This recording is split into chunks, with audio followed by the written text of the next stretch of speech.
¿Qué tal, mis hermanos? Buen día. Les saludo en este domingo 4 de julio del 2021, domingo en el que empezamos la 14ª semana de tiempo ordinario. Les mando un saludo a mis amigos de Estados Unidos. Sé que algunas personas me ven desde ahí. Están ellos celebrando el Día de la Independencia, 4 de julio. Muchas felicidades y pues bueno, a disfrutarla y sobre todo también la independencia del pecado. La independencia de dejar fuera de la vida el pecado, no solamente dejar la esclavitud, que es lo que celebramos, el ser libres. Nosotros el 16 de septiembre celebramos la independencia de México, cuando pasamos a la libertad. Hoy Estados Unidos la celebra y les mando un fuerte abrazo. Hoy domingo, como siempre, vamos a meditar la palabra de Dios. La primera lectura es del libro del profeta Ezequiel, capítulo 2, versículos del 2 al 5. En la segunda lectura estaremos todavía con la segunda carta a los Corintios, capítulo 12, versículos del 7 al 10, y el Evangelio de Marcos, capítulo 6, versículos del 1 al 6. Y todas las lecturas tienen hoy un tema relacionado, muy interesante. El bautizado, mis hermanos, nosotros como cristianos bautizados, somos personas que no nos debemos dejar vencer por el miedo ni por nada. Somos personas que tenemos siempre que tener ese espíritu de lucha, ese espíritu de valentía. No tenemos un espíritu de cobardía, tenemos un espíritu de valentía y no debe haber fracaso que nos deje tirados en el piso. Seguramente tú que me estás viendo, has pasado desempleos, has pasado enfermedades, has pasado la muerte de ser querido, has estado sintiéndote a veces derrotado y sin embargo estás de pie. ¿Por qué? Mira lo que dice el profeta Ezequiel. En aquellos días el Espíritu entró en mí, hizo que me pusiera de pie y oí una voz que me decía. O sea, nosotros como bautizados, el Espíritu entra a nosotros y es el que hace que te pongas de pie cuando parece que estás caído, cuando parece que estás vencido. El Espíritu te levanta porque oyes la voz de Dios, oyes la voz de Cristo. Y entonces nos podemos preguntar por qué hay personas que viven abatidos, por qué hay personas que viven todavía dominados por el pecado, por la lujuria, por la ambición, por el afán de éxito indefinido, por el orgullo, por las inseguridades incluso. Pues aquí lo dice también el profeta Ezequiel. Dice también sus hijos son testarudos y obstinados. Somos a veces muy cabezones, mis hermanos. No entendemos que tenemos un espíritu que nos levanta. Obviamente en el Antiguo Testamento todavía no hablaban del Espíritu Santo, pero aquí ya está hablando del Espíritu de Dios, el Espíritu que hace que nos pongamos de pie. Y por eso dice,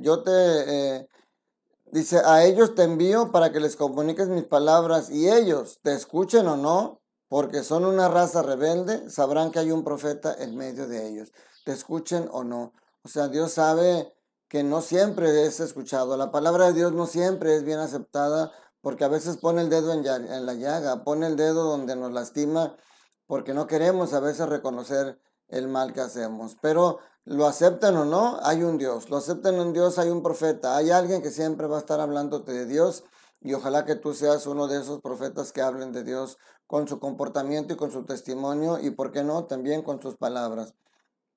El apóstol San Pablo en la segunda lectura, que les decía es de la segunda carta a los Corintios, también de alguna manera es el mismo tema. No dejarse vencer por la soberbia, no dejarse vencer por la maldad, no dejarse vencer por la desesperación y levantarse.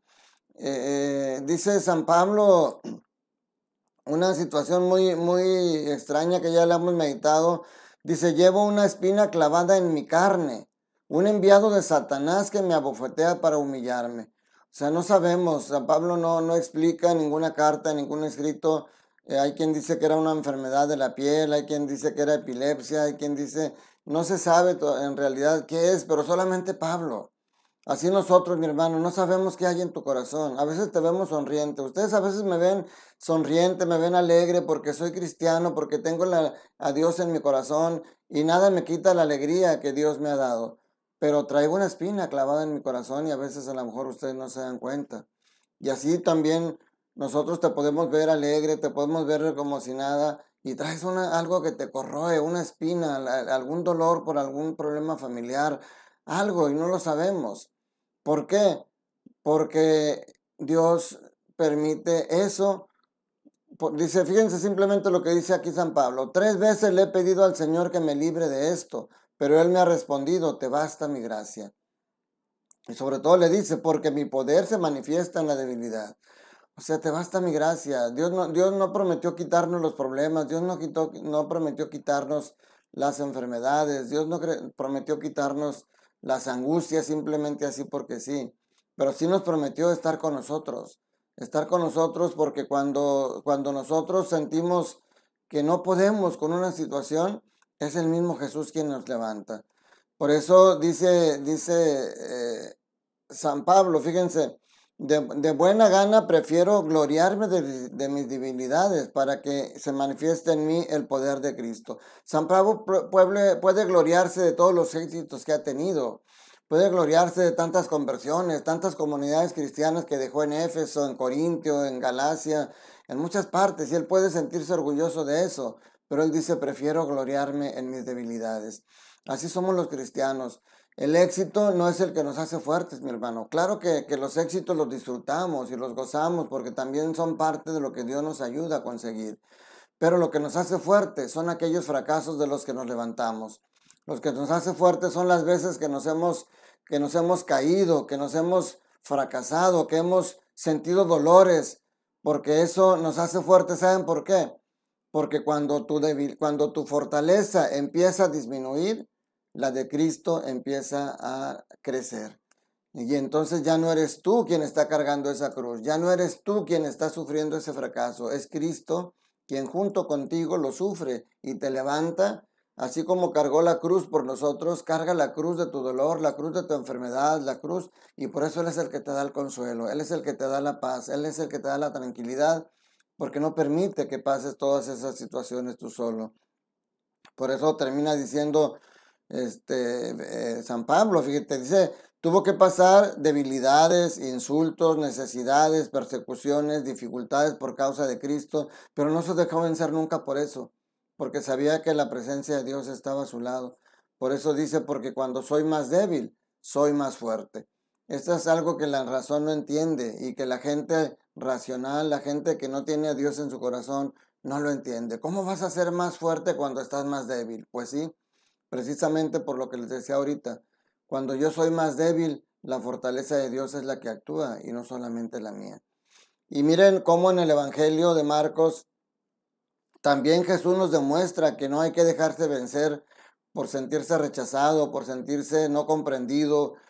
Y cuando a veces la misma gente de tu familia, cuando tú te acercas a la iglesia, cuando tú quieres ser mejor persona y la misma gente de tu familia te empieza a criticar y te dice, ay, sí, de cuando acá muy rezandero, de cuando acá muy de la iglesia. Y empiezan en lugar de echarte porras, en lugar de decir, qué bueno, yo conozco a Antonio y sé que él era una persona pues que no iba a la iglesia, que cometía errores, que cometía pecados y hoy ya es diácono, qué bueno. Pues no, hay gente que no lo acepta, hay gente que critica, hay gente que rechaza y que dice, no sé por qué se pone a hablar de Dios y yo lo conozco. Solamente Dios conoce nuestros corazones y Dios conoce el momento de nuestra conversión. Por eso Jesús cuando entra, ya después de hacer de su recorrido por Cafarnaún y por diferentes lugares, haciendo el bien, como dice el Evangelio, y haciendo milagros, ahora decide ir a su tierra en compañía de sus discípulos. Y el sábado va a la sinagoga y dice que se puso a enseñar. Obviamente, cuando van a la sinagoga, primero leen. ¿Se acuerdan cuando le dan el rollo para que lea? Y dice, el Espíritu de Dios está sobre mí porque me ha ungido y me ha enviado a liberar a los corazones cautivos. Y que dice, hoy se ha cumplido esto. Pues hoy seguramente también algo leyó Jesucristo. Y luego se puso a enseñarles y a explicarles. No sabemos qué leyó, pero qué impacto tendría en las personas que la gente empezó a decir, ¿de dónde aprendió este hombre tantas cosas? ¿De dónde le viene tanta sabiduría? Y recuerdan todos los milagros que hizo en Cafarnaúm y en otras partes y dice, ¿de dónde sacó ese poder para hacer milagros? Y dicen, ¿qué no es este el carpintero? O sea, fíjense cómo lo hacen menos. ¿Qué no es este el carpintero?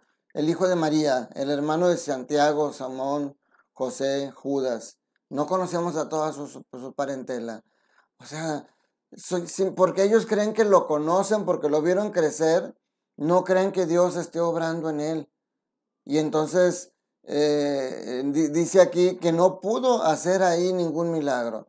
Jesús le dijo no sé si desde ahí nació quizá o ya existía este refrán que nosotros conocemos, que nadie es profeta en su tierra. Jesús le dice, todos honran a un profeta menos los de su tierra, sus parientes y los de su casa. Y luego fíjense, dice, no pudo hacer allí ningún milagro. ¿Acaso Jesús depende de otras cosas para hacer milagros? ¿Por qué Jesús no pudo hacer milagros? Siempre que hacía un milagro, Jesús decía, tu fe te ha salvado. Basta que tengas fe. La fe es muy importante en el obrar milagros, porque Jesús no quiere ser simplemente alguien que haga cosas maravillosas y que la gente lo siga por los milagros. Jesús quiere que la gente le siga porque acepta su palabra, porque acepta lo que Dios dice y porque acepta seguir a Dios. No seguir sus milagros, seguir sus enseñanzas. Las enseñanzas de Jesús no es una teoría que tenemos que aprender. Las enseñanzas de Jesús es un estilo de vida que tenemos que practicar. Y por eso, fíjense, nosotros creemos que el milagro es la sanación. Cuando nosotros decimos, si acaba de morir un ser querido tuyo y tú pediste el milagro de que se curara y no se curó, tú puedes decir, Dios no me hizo el milagro. Pero no es eso, fíjense, dice aquí, no pudo hacer allí ningún milagro, solo curó a algunos enfermos imponiéndole las manos. ¿Se fijan cómo aquí no dice que la curación sean milagros? Dice, no pudo hacer ningún milagro, solo curó a algunos enfermos. O sea, el hecho de que tu familiar haya fallecido cuando tú le pedías la salud, no es que Dios no te haya hecho el milagro. Lo he dicho otras veces, el milagro es que tú vas a salir adelante. El milagro es que no te vas a derrumbar. El milagro es que vas a vivir con ese dolor en tu corazón como San Pablo. Esa espina clavada la vas a tener el resto de tu vida por la muerte de este ser querido. Pero como San Pablo, te basta la gracia de Cristo. No te va a hacer, no vas a caer en la depresión, no vas a vivir amargado de aquí en adelante por esta muerte. Y ese es el verdadero milagro. Jesús no vino a sanar nuestros cuerpos, Jesús vino a sanar nuestras almas y es lo que quiere de ti. Por eso Jesús no se agüitó, como decimos nosotros aquí, por esto que le pasó y por sentirse rechazado de su propia gente. Dice, se fue a enseñar a los pueblos vecinos. Él siguió haciendo lo mismo, siguió haciendo el bien, siguió sanando enfermos, siguió haciendo milagros, siguió expulsando demonios. Y hoy sigue haciendo lo mismo y hoy quiere hacer lo mismo contigo. Quiere hacer el bien en tu vida. Quiere expulsar los demonios de la lujuria, de la envidia, del rencor. Quiere expulsar el demonio del pecado en tu vida. Pero tú tienes que dejárselo hacer. Como ayer sábado en la lectura en el Evangelio veíamos la conversión de Mateo. Tú tienes que dejarte mirar por esa mirada misericordiosa de Jesús. Es una mirada que a la vez tiene ternura, dulzura, pero a la vez tiene poder, tiene influencia y hace que te levantes de cualquier situación, que te levantes de ese escritorio donde estaba el dinero de Mateo, que te levantes de esos apegos que tú tienes y entonces puedas seguir a Jesús, puedas seguir, decir yo soy cristiano y estoy sufriendo ahorita momentos difíciles, pero no me dejo vencer porque Cristo está conmigo. Te doy la bendición esperando que este domingo lo vivas en el Señor, que vayas a misa, que si no hay nada que te lo impide, ve a misa, comulga, escucha la palabra de Dios. Dios no te pide cosas que no puedas cumplir y Dios no quiere el mal para ti. Dios quiere que te sientas amado, Dios quiere que te sientas fuerte, porque tu fortaleza viene del corazón de Jesús. Que la bendición de Dios Todopoderoso, Padre, Hijo y Espíritu Santo descienda sobre ustedes y sus familias y permanezca para siempre. Cuídate mucho, recuerda, porque nada es imposible para Dios. Te mando un fuerte abrazo, que estés bien y que tengas un domingo lleno del amor de Dios.